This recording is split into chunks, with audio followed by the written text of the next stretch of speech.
ಶ್ರೀನಿವಾಸಪುರ ತಾಲೂಕಿನ ಹೋಹಳ್ಳಿ ಗ್ರಾಮದಲ್ಲಿ ನಡೆದಿದ್ದ ಮನೆಗೆ ನುಗ್ಗಿ ಮಾಂಗಲ್ಯ ಸರ ದೋಚಿದ ಪ್ರಕರಣವನ್ನು ಶ್ರೀನಿವಾಸಪುರ ಪೊಲೀಸರು ಬೇಗನೆ ಭೇದಿಸಿ ಆರೋಪಿಯನ್ನು ಬಂಧಿಸುವಲ್ಲಿ ಯಶಸ್ವಿಯಾಗಿದ್ದಾರೆ.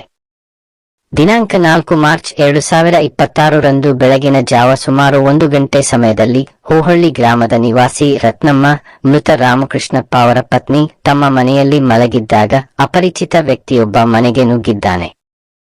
ಬಳಿಕ ಆರೋಪಿಯು ಚಾಕುವಿನಿಂದ ಬೆದರಿಸಿ ಪೀಡಿತೆಯ ಕುತ್ತಿಗೆಯನ್ನು ಬಲವಾಗಿ ಹಿಡಿದುಕೊಂಡು ಸುಮಾರು 50 ಗ್ರಾಂ ತೂಕದ ಮಾಂಗಲ್ಯ ಸರವನ್ನು ಕಿತ್ತುಕೊಂಡು ಪರಾರಿಯಾಗಿದ್ದನು. ಈ ಸಂಬಂಧ ಶ್ರೀನಿವಾಸಪುರ ಪೊಲೀಸ್ ಠಾಣೆಯಲ್ಲಿ ಮೋಸಂ 62 ಡಿವಿಷನ್ 2026 ಅಡಿಯಲ್ಲಿ BNS ಕಲಂ 309(6) ಪ್ರಕಾರ ಪ್ರಕರಣ ದಾಖಲಾಗಿತ್ತು.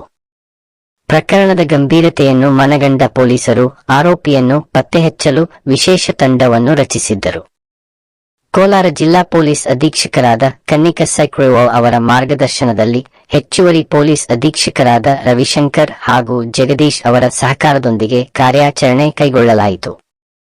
ಮುಳಬಾಗಿಲು ಉಪವಿಭಾಗದ ಸಹಾಯಕ ಪೊಲೀಸ್ ಅಧೀಕ್ಷಕರಾದ ಮನಿಷಾ ಅವರ ನೇತೃತ್ವದಲ್ಲಿ ತಂಡ ಕಾರ್ಯನಿರ್ವಹಿಸಿತು.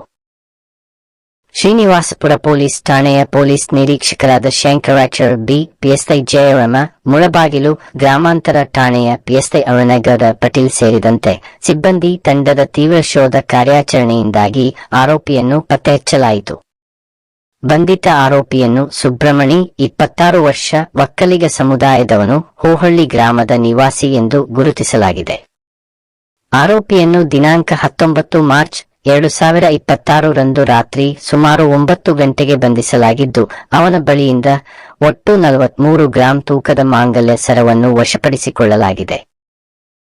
ಈ ಕಾರ್ಯಾಚರಣೆಯಲ್ಲಿ ಭಾಗವಹಿಸಿದ ಸಿಬ್ಬಂದಿಗಳಾದ ನಾಗರಾಜ್, ಆನಂದ್ ಕುಮಾರ್, ಮಂಜುನಾಥ, ಗುರುಪ್ರಸಾದ್, ಸಂತೋಷ್ ಕುಮಾರ್, ಅಂಬರೀಶ್ ಹಾಗೂ ನಾರಾಯಣಸ್ವಾಮಿ ಅವರ ಶ್ರಮ ಗಮನಾರ್ಹವಾಗಿದೆ. ಪೊಲೀಸರ ವೇಗವಾದ ಕ್ರಮದಿಂದ ಪ್ರಕರಣ ಬೇಗನೆ ಭೇದವಾಗಿದ್ದು ಸಾರ್ವಜನಿಕರಲ್ಲಿ ವಿಶ್ವಾಸ ಮೂಡಿಸಿದೆ. ಕಾರ್ಯಾಚರಣೆ ಯಶಸ್ವಿಯಾಗಿ ನೆರವೇರಿಸಿದ ಪೊಲೀಸ್ ಅಧಿಕಾರಿಗಳು ಮತ್ತು ಸಿಬ್ಬಂದಿಯನ್ನು ಜಿಲ್ಲಾ ಪೊಲೀಸ್ ಅಧೀಕ್ಷಕರು ಪ್ರಶಂಸಿಸಿದ್ದಾರೆ. ಈ ಘಟನೆಯ ನಂತರ ಗ್ರಾಮಸ್ಥರು ಪೊಲೀಸರ ಕಾರ್ಯಕ್ಷಮತೆಯನ್ನು ಶ್ಲಾಘಿಸಿದ್ದು ಇಂತಹ ಘಟನೆಗಳು ಮರುಕಳಿಸದಂತೆ ಕಟ್ಟುನಿಟ್ಟಿನ ಕ್ರಮ ಕೈಗೊಳ್ಳುವಂತೆ ಆಗ್ರಹಿಸಿದ್ದಾರೆ.